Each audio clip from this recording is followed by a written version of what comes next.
Yo, what is good, my anime faithful? What is good, yo? Guys. These anime nowadays are really starting to mess with your boy. These shows are either really generous to some of the characters, or after being somewhat generous, they like to just yank the rugs right from out from underneath us. And geez, was that the case with this week's episode. We pretty much got to see what it looked like to get um, the best scenario out of the episode one with the guy making it out somehow.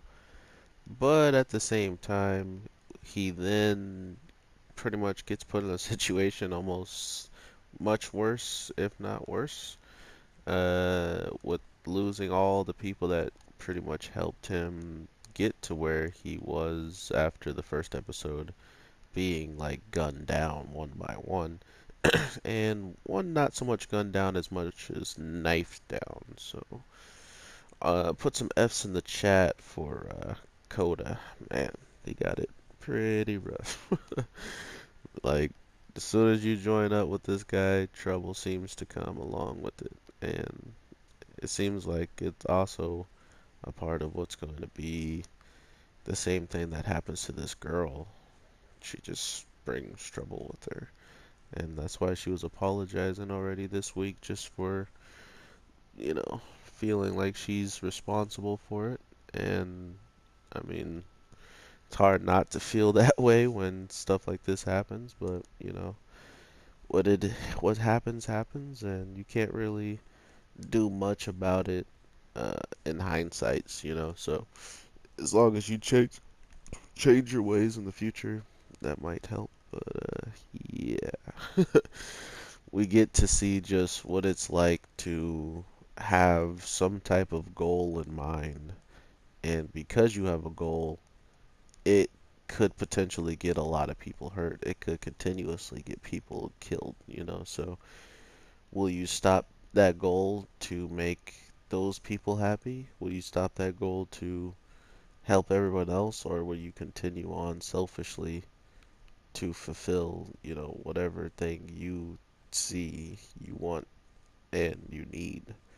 And that's kind of where they're going with this, but at the same time, they're not explicitly saying it. They're kind of making it fair in the sense of like everybody wants it at this case. Like, oh, it's not just for you, it's for everybody. Don't just do it for yourselves. I want to do this for us, or like this helps me be better too. So it's an interesting way of looking at it, but at the same time, we all know that the contract is the one thing making the kid do all this, but what is the motivation behind the government, including since whenever they get away or whenever they seemingly start to beat the easy parts of, like the humans going against the powerful people that they can summon somehow.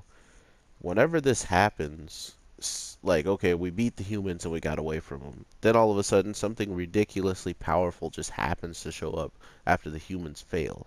So it feels like to me that this is the easiest way for them to introduce just what the government has up their sleeves, but without like explicitly even showing who's responsible for these certain people showing up at the times that they're showing up. My gosh, he's buffed. Um, so I think that's one big thing that they're kind of getting off with really cool. Like, they're doing it very well. And if they continue, we'll probably find out that there's a couple people just like the girl, like the daughter that's seeking out her father, who can do this, because it doesn't make sense that she's summoning up the person that the incident happened to, and yet all the people that he's going against have relatively good chances of beating him. They have damaged him, even though he's very strong himself. And even this week, with the knife flying so close to his neck, and him catching it and straight up transforming his weapon into a machine gun instead of the pistol, it kind of tells you that he might prefer the pistol, but when things get messy and he can't feel like he can win, he's gonna pull out that machine gun and start spraying. So I don't know. I really like how the battles like kind of come across. The only weird thing about it right now is why has every battle so far like taken place on those mopeds? Like they only truly begin once the moped enters. I thought that was kind of weird. I don't know if anyone else caught that. Like literally, the only time we saw her summon up the courage to fight is on the back of the moped, and I was like, is this planned? What do? Um, but yeah, overall, I absolutely am looking at the background narrative of what's going on, and I'm completely befuddled and I'm floobered. Just I don't even know what's going on. Either the government is trying to stop her from getting to the place for a good reason, like it could be very dangerous overall, or the people who were in the back of the car that we supposedly gotten this contract from in the first place could seemingly be the problem of this all and could be trying to push her towards it just for their own kind of weird twisted gain. Because who knows, maybe they'll learn a lot more than they expected uh, just by getting her in that area, seeing how she's a lone survivor, and maybe the little bit of information of her quote unquote father isn't even real, which was my first guess, but after a while they really seemed like they wanted it to be the case. So if it is, I'm not like disappointed or anything. I just want to know more and more about the story. And when I say RIP or like F's in the chat, like to say rest in peace for Coda is the main character or like the guy in the show is kind of like, oh yeah, we'll go back for Coda and her, because we see the girl that like stuck up for them and closed the door and saved them. We see she is like shot in the arm, or like she was shot early on, and then she had another gun wound. So how are you gonna get there in time, buddy?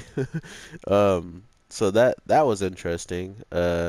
Also the fact that whenever we see uh, a lot of the characters kind of coming together like this, they all just start getting bodied or they just get in the worst case scenario with them. And it's like if it's just those two will get in the bad scenario very quickly and it's just over. Like there's not much to talk about. Like, oh yeah, we were alone, so we got kind of beat up pretty bad. Yeah, sorry. Like that's about as good as it gets. And to think that we are still learning so much about the power that this girl possessed and that it seemingly was on par. Like the two people that fought this week, he was out of breath. He was seemingly trying his hardest to win. I mean, I guess not his hardest because we've seen him use like 50,000 guns and spray, so maybe he wasn't going all out, but I think at the same time it wasn't a going all out in the sense of he wanted to be as careful as possible to not hurt the person he was summoned by or something along those lines. Let me know what you guys think on this because to be fair, just thinking about all the stuff that goes on, I always just like, holy crap, that actually happened? That happened? This what? All this happened this week? It's just like ridiculous amount of hype that they like to throw in. And when you get to watching like so many shows that seemingly have the works of other types of, oh, he has this power up crap. Like imagine watching a show that you really think you know how the action should play out and how the people around should maybe be able to make it out of situations a lot easier. No, no, that is not the case. We got every single person in this week's episode almost got bodied, not to mention the main girl. Um, I mean, I guess she didn't almost get body, but she was with the group of people that should have probably been taken out. Which, interesting enough, they send their little grunts in there with like those weird batons, and they don't give them guns, you know. So I think with too many of them having guns, it would have been too much big of a risk of shooting the girl, and they want her back. That's why they were doing testing on her in the first place. It's getting really interesting, but at the same time, we're still in a big guessing period of just like what is actually going to happen, brother. What is going to happen, my anime people? But I'm sorry, I'm hyped. I was looking into the geek guy too as well. He's actually on point. Like this man has a tracking device in the moped. He has a way to listen to like every single like conversation the cops were having through some weird just way he was tracking them. So there's a lot of things he's doing that really makes his character seem just more intelligent and on point than he's actually like coming off. And mind you, he had the tracking device, the moped, and still somehow finds our, our main characters and gets it done. So I truly do like him so far out of like everybody. He seems like one of the more doper characters that have been helping the group, and probably one of the characters that I don't want to see in too many battles, seeing how the luck is absolutely trash for other characters in this show. So hopefully he learns that relatively quickly and stays far away. So yeah, good luck to Geek and Coda. Man, he was feeling some type of way of leaving his like partner back there, and then to think that he gets just knifed in the back and still tries to fight.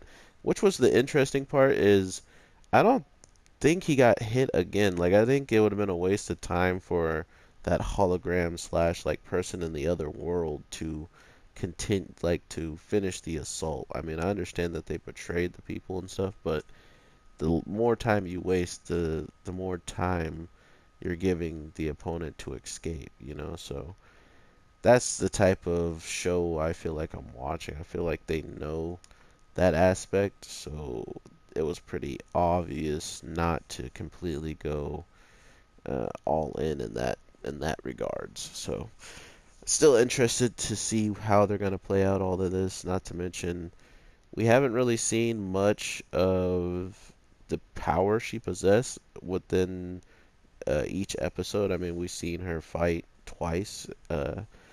So maybe she's just gonna fight every single episode, but I don't know. That feels like that's kind of a predictable thing. Like, oh, we should predict that she's gonna fight yet again, so we could just see how cool the power looks. You know, that just seems like lazy. So hopefully we get, explanation behind all this, or maybe she starts to practice just being able to bring them out without really forcibly doing anything or taking up that much stamina, I should say. Because if someone is in the area and was controlling that guy with the knives, they have such a huge advantage on the battles. Like, my God, that's dirty. Um, so yeah, let me know what you guys are thinking. This is looking pretty interesting overall, and not to mention we haven't even learned anything about the person who has actually summoned us to this place, the AKA father. And if that is the case, where did he be? Where did he be? Um, I don't know. I like this aspect of giving us giving us a story, but then completely making the other part of the story a lot more interesting at this point in time.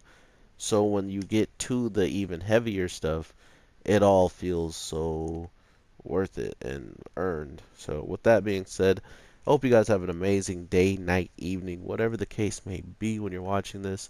I am the Anime J, and I hope you enjoyed. I'm probably going to drop another video soon, so I hope my anime people don't mind me going in on this 3 video day so I can get as much out and not have to worry about it tomorrow and then stacking up on whatever comes out tomorrow, you know what I mean? So If I go really crazy, I might drop 4, but I mean, come on, I'm just one guy. So with that being said, everybody, thank you so much for watching. I truly can't thank you enough for all the views and all the things that you guys do for me on the daily. Just the likes, the views, the comments helping me out with more information than I could ever pick out from just the anime because it's not even given to me sometimes. That's the type of community that I always wanted, and to think that I'm this close already to having many people making that hope come true is amazing, and I never thought it would be this fun to get to this point. So let's continue to keep it up, and thank you so much. Have an awesome one, and I will talk to you in the next video. That was really loud. He's gonna die. Alright, peace.